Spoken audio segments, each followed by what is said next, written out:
করেছে। সন্তানহারা এক মায়ের এমন আহাজারি বড়ই হৃদয় বিদারক। এই শোক যেন ছড়িয়ে পড়েছে গোটা ছবি জঙ্গনে। সামাজিক যোগাযোগ মাধ্যমে স্ট্যাটাস দিয়েছেন অভিনেতা তৌসিফ মাহমুদ, আর মডেল ও অভিনেত্রী চমক তার ভিডিও বার্তায় বলেছেন, তার মানসিক ওই অশান্তিগুলোকে পরিবার একনলেজই করে না, এবং একনলেজ করলেও সেটা এভাবে বলে যে মানায় নাও, এটা হয়, বিভিন্ন পরিবারই হয়।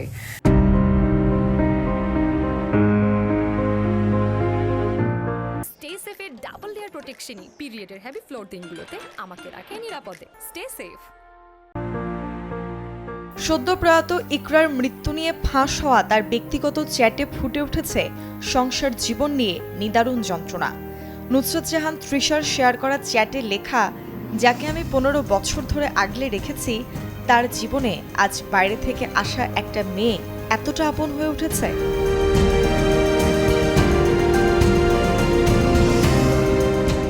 সেই চ্যাটগুলোতে ফুটে উঠেছে ইকরার মাতৃত্বকালীন হাহাকারও।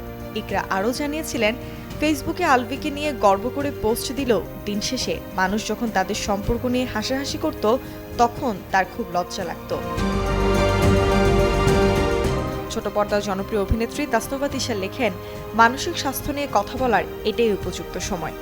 ইকরা ছিলেন একজন যত্নশীল স্ত্রী এবং চমৎকার মা।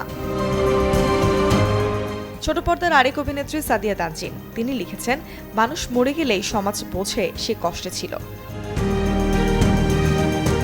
ব্যাচেলর পয়েন্ট খ্যাত অভিনেত্রী পার্সা ইভানা বর্তমান সম্পর্কের অস্থিরতা নিয়ে প্রশ্ন তোলেন।